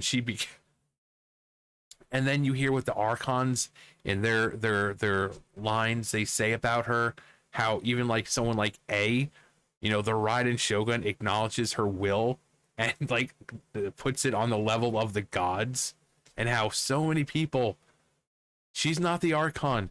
She never was the Archon. She's never going to be an Archon. But for us, she is the Archon. Like her strength, her like mental strength, that mental fortitude, being a human being and going on for 500 years with what she had to do, her strength of will is above Archon level. It's insane. And to hear all the other Archons say nothing but nice things about her, acknowledging her strength of will and her that fortitude and that desire to just push through by herself. And especially, like I said, from the Raiden Shogun, it's like, oh my God, you've got a great character right there when even the Archons acknowledge her in such a way.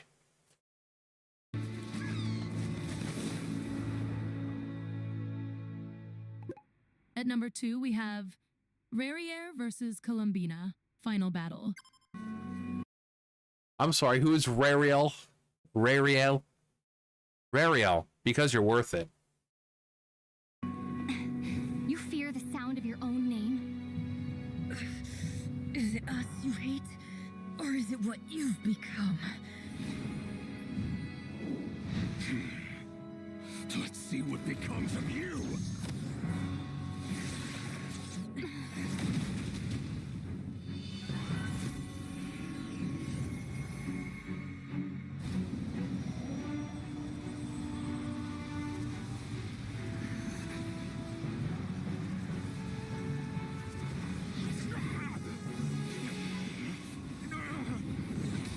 What's happening?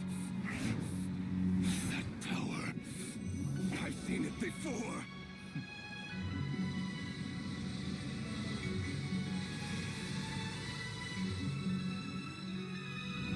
His power is on another level. We'll need to use an alchemical array to convert his power into a usable form. Then quickly channel it into Columbina, rendering her powerful enough to compete with him. I'll join you. I can help. If I release enough abyssal energy into a confined space, it'll create a potential difference, allowing us to extract a huge amount of elemental energy.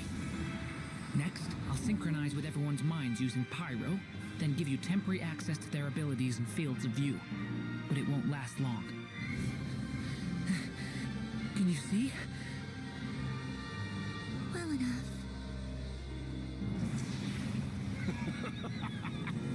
So, we have a student of Gold Rhine-Daughter in our midst. How about that?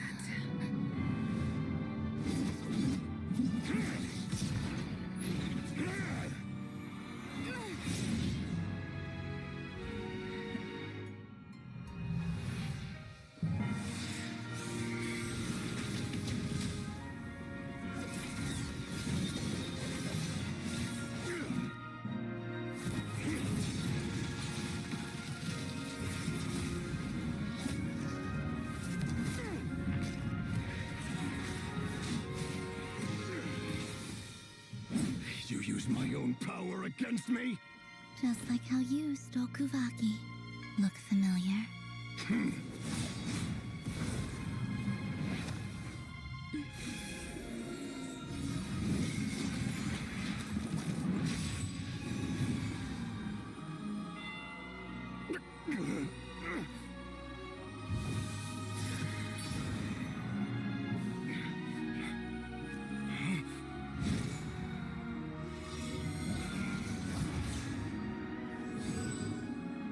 Don't you realize? You don't have the power to hold that gate open. I don't, but someone else does.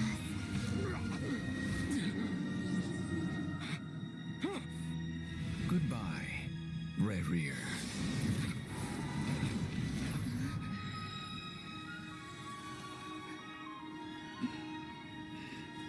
We won. Taking That I still love that moment. That Dainsleif having no fucks left to give. Just goodbye, Rerir. It's so amazing. That fucking kung fu kick that fucking Rerir does. We see him fighting, and all of a sudden we see him with his leg extended, like oh. But same thing. It's so the choreography, the music, everything is music and stuff like that is just as much of a character as the characters, because music can make or break a scene. Look at Rerir. Oh. But that even though they should have just left Nefer right where she was, that fucking dodge that they do where, you know, Traveler just like pushes her out of the way, and you see this in like slow motion. You see Nefer kind of going one way, and we see Traveler kind of moving to another to catch themselves, and it's great. Rerir is such a great character. His voice definitely makes the character, but you know, his story and Columbina, this whole finale was of Rerir, at least, was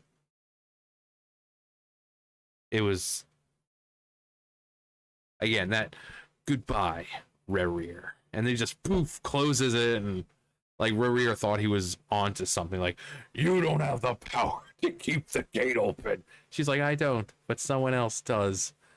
And no one is like, what? Who is it? And then as soon as he passes by, just Dainsleif, he's just looking straight the entire time. Doesn't even look at Rerir. He just stays like that. He keeps his hand out and just goodbye, Rerir, and closes the gate. Like, I love no fucks left to give Dainsleif. But then he opens up and he's like, oh, well, I kind of feel bad. I didn't know what he was going through. And so obviously he's still considered, you know, Rerir a friend. He felt betrayed, you know, thinks that Rerir's showing up to help, but no, there he is, accepting the abyss, becoming one of the sinners. And he's just like, okay, everyone I've cared about has betrayed me. I'm fed up with this world. But it was a great finale.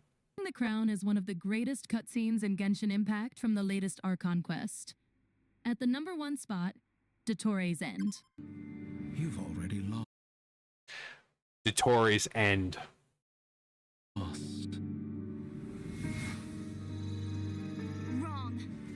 You can't win this, Dottore.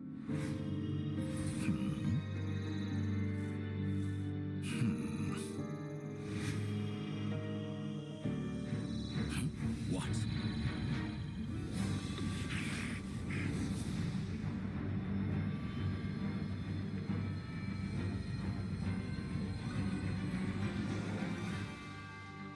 My formula can get us 90% of the way. It will connect you to Columbina. Then, I will bring the formula's output to the Traveler's side. For the last 10%, do whatever it takes. Just bring the moon down.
turn my body into moonlight and pour it over Nodcry.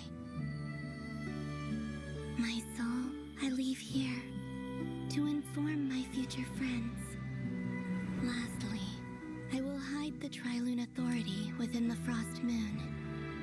And when my body, soul, and authority are reunited, finally... Columbina!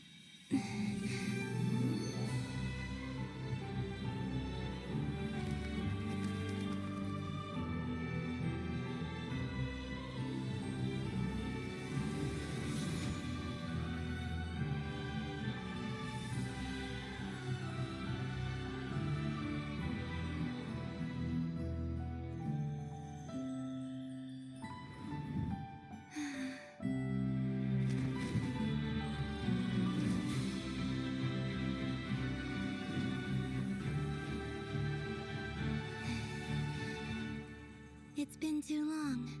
I'm back.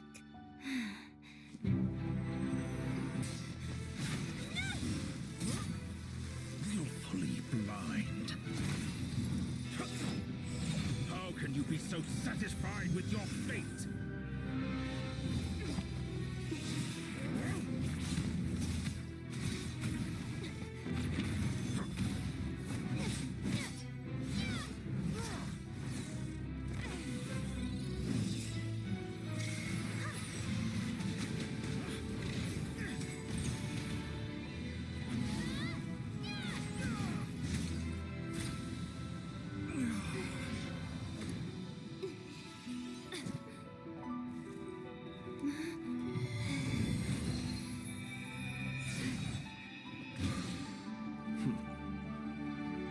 This battle was never about fate. It's about friends, family, and the home you stole from them. So dull. Only the weak rely on each other for comfort. You shall see. Once I transcend fate, you will be nothing but fodder for my grand experiment. That will never happen.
No, this world is our home.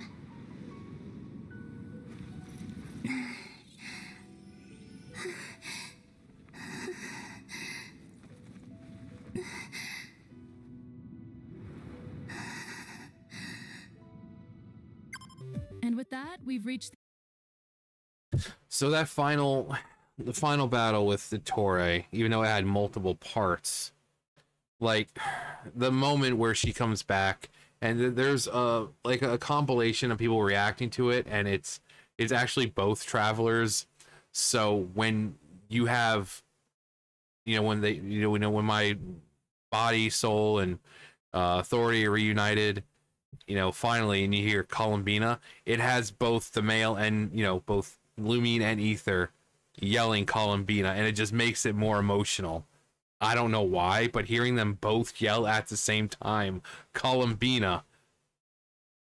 But then she comes in, opens her eyes, and like a newborn child, the first thing she sees is us. I mean, because she's essentially being reborn. So it would make sense that when she opens her eyes, the first thing she sees is the person who's taken care of her the most, who's done a lot for her. So we're kind of like a parental figure, even though actually we're probably far older than she is, but we've been like a parental figure, helping guide her. And so for her to open her eyes and we're the first thing she sees, she's being reborn. The quick time, I remember playing it, and when I was recording, I'm like, what in the fucking name of God of War is going on here? Like, who put these quick time events in Genshin Impact? And honestly, they don't actually do anything. If you mess up, it doesn't really matter. It's a cutscene, and it's just going to play out regardless, which is kind of stupid. They should have made a way to fail. But, yeah, this whole thing went like that moment where they say Columbina and both voices are heard. It's, oh god, it makes it so much more emotional. But Varka, we've got Varka, we've got Father, we've got Nicole kind of empowering and helping us, and we get this flashback of Sandrone, who seems to know that she was essentially going to die.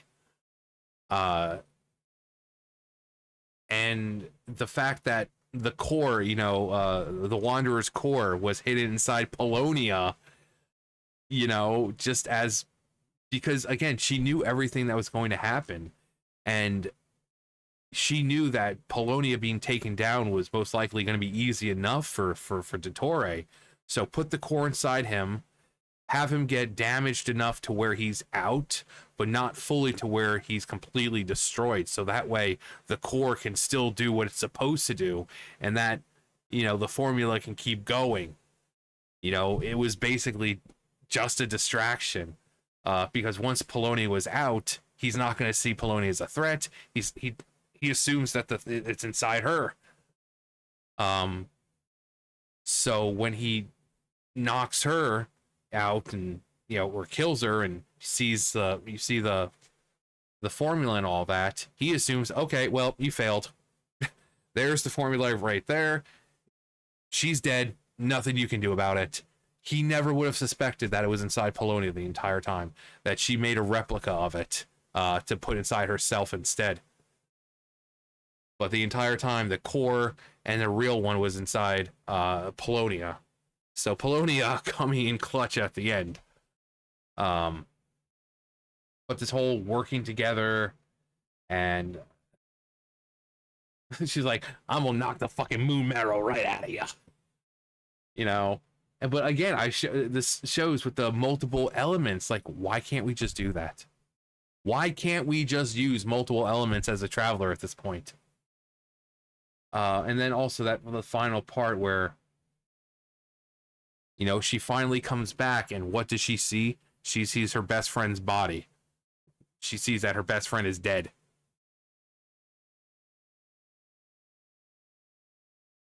Which gives her now more of a reason to protect, the planet. Of course, we'll see Sandrone again. Her core apparently is perfectly fine along with Polonia, so we might see Polonia in another form. But we'll see Sandrone again. It's kind of hinted at in the book that we got from her, that Arlecchino gave us, that we will see her again. People still think that's silhouette that we can't see in the teaser for all the characters that are to be released is Sandrone, because it's like, you don't want to give her away, especially a new form. Like, she may not even look like this. She's right here. She's based on Elan's sister, Marianne. So she may not even look like this. She might have, it's the same core, but different outside. Let me go ahead and find some other cutscenes, because I don't want to end on an odd number. One of them I've watched several times before. I've shown it, I think, once or twice, but it's really one of the best. And one of them is a more current. But since we saw the hand-drawn cutscene with Rerir and Thelindis, this one I don't mind showing because it's still a cutscene. So,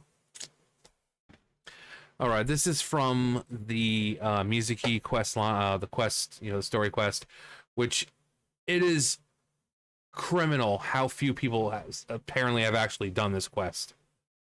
It is just criminal. This is by far one of the best story quests. And this final cutscene just makes me love her character even more. It makes me love her quest even more. It makes me love, Inazuma more. It just, everything about this quest, the music, the story, just how cute the Yumekui Baku are. It's just everything about this, not just the cutscene, but the quest. It really is one of the best story quests. But Night of 1,000 Dreams.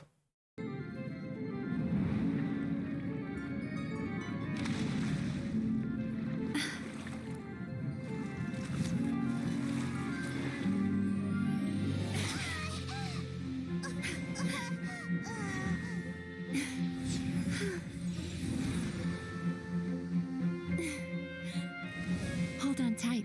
The Yomekui Baku are getting to work.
Like that last, I don't know why I get so emotional with that last bit, but like this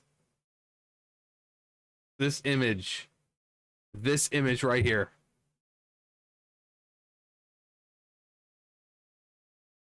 it's been my background since I've done the quest. Like when the quest first came out, this has been my background. I mean, I wish I could find like a like a live background of it, but just, this is by far one of the most gorgeous scenes. Like this one part right here, like I don't know what it is about it.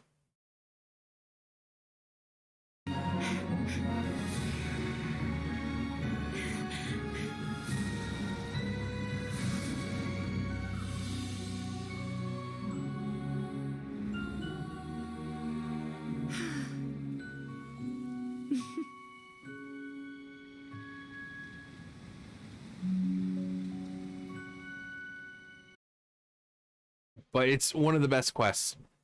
One of the best story quests, and I've seen people do like a, just like a playthrough of like no commentary, nothing. It's just kind of like a walkthrough or whatever.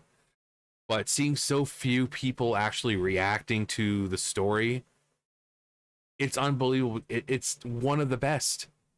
It's one of the best. And this cutscene, they really went in there with the animation, the music, and just the fact that so few people seem to have done the quest.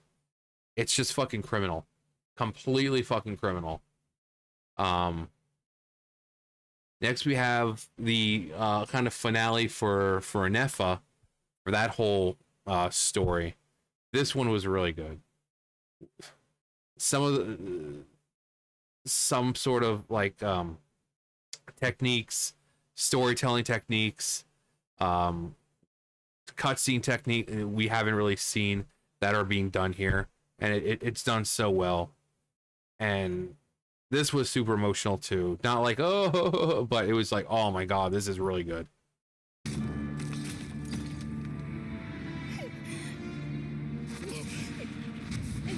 Maybe no single nation is our home.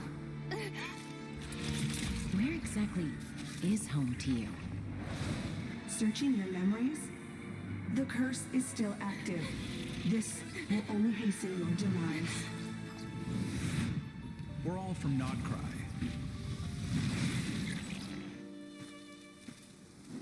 Cross the ocean. Find a new place to belong.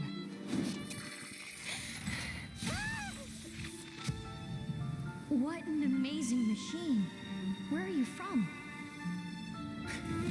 Such a hard worker. Fancy making this your new home? The Wild Hunt! Look out!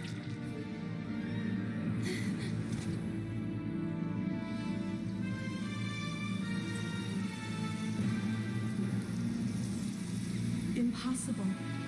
Where is this data from? From now on, your name's Inafa.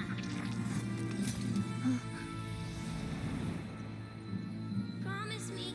Remember, you have to come home.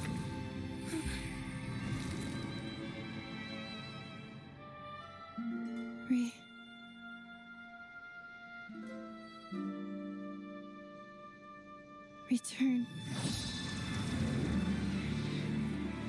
Data. Overload. Capacity exceeded. As long as this gem's around, the heart that Ishkik built you should keep beating away. It may take centuries, even millennia, but one day, may your new memories transcend your pain and rage to conquer the curse that shackles you. What kind of gem is it? Nothing special, really. To quote my mother, it's nothing but an empty shell now. But if you break free of the curse, then maybe... Huh? Nothing. An interesting idea suddenly occurred to me. Let's make this the final secret key. The final secret key is...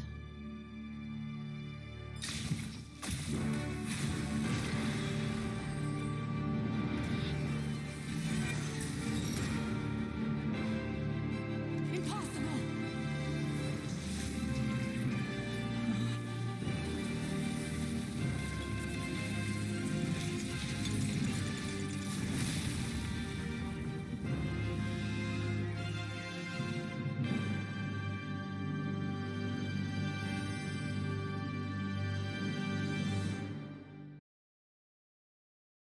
Great cutscene, and the first part where she rips out her core and crushes it, and then she just falls lifeless to the ground, and that's where that scene kind of picks up. You know, finding her place to belong, you know, wanting to protect the people of, you know, that she calls friends and family, and you know, Inefa kind of building her kind of like into a new form, because it wasn't always what we know. It's the core came from a being in Natland, like ancient Natland. So she didn't look like Inefa. Inefa was just built using parts, and the core was used. I mean, I don't think Aino really understood what it was. She was like, oh, well, okay, well, this looks good. We're going to use this. But it all had the memories and everything of what she was before, you know, she got to Nodcry. And, you know, if you haven't done that quest, I would recommend doing it. I think it's also the first time we get to hear Varka, so it was well worth it. But yeah, I know, and Anefa, they're just I love I know. You know, and since I'm the whiz kid who built her, you want a picture of me too, right? Well, you stole my snacks, though. It's like, how did this even occur? What do you mean she tried to steal your snacks?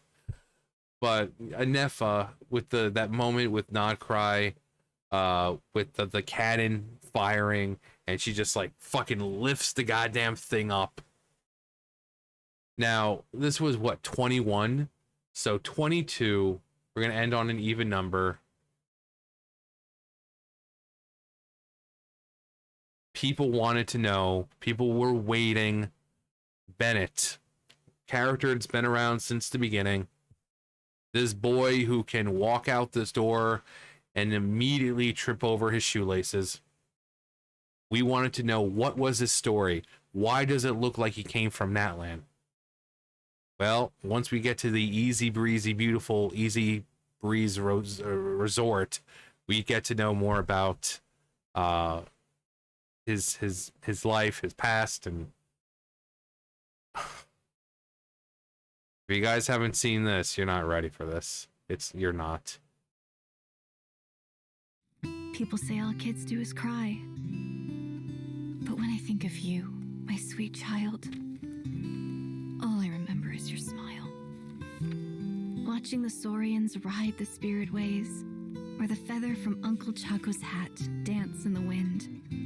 One night, as you smiled up at the stars, your dad got lost in the sight as well. Were you drawn in by some greater meaning? I wondered. But no. The stars were just smiling back. Aroni, stop writing and join us. Team leader, give us a toast. Okay then. May our homeland prosper, our friendship endure, and may this be a journey we never forget. He's laughing. I heard babies that smile a lot are blessed with luck. That's just superstition. It's true. None of us know the reason behind all those smiles. But I think you can sense all the love around you. Can't you? We love you so much. May you always be my happy boy. Where did these abyssal monsters come from? Run! No good! Exits are blocked! Aroni, the baby! Aroni! My child. Stay with me. I'm here. I'll protect you. Just keep him safe.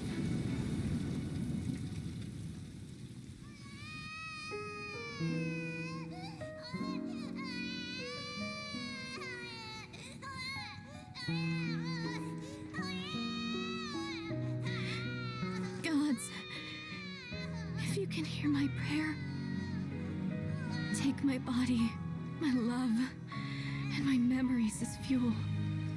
Even if my soul is barred from the Night Kingdom, doomed to wander the desolate wilds, I offer up all that I am, that this child might live.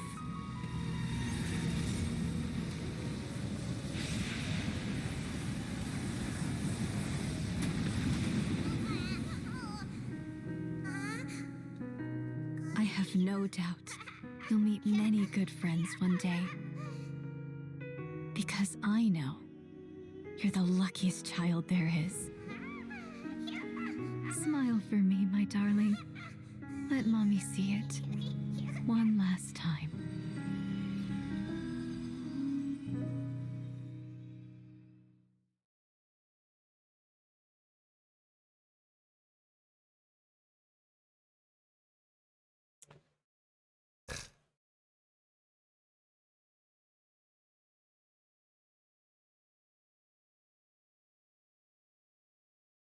Doesn't matter how many fucking times. Oh my god. It doesn't matter how many fucking times you see it something. Like, I don't get really emotional. People who know me know that I really don't get emotional. But if something is able to make me tear up, It's fucking good. And this is a character we've known, we've loved since the beginning. We wanted to know what's with him. Is he from that land? Why does he have such bad luck but somehow always fucking survives? This dude could have a fucking boulder fall on top of him and he'd be like, just don't just craziest things just happen to me. And we find out why.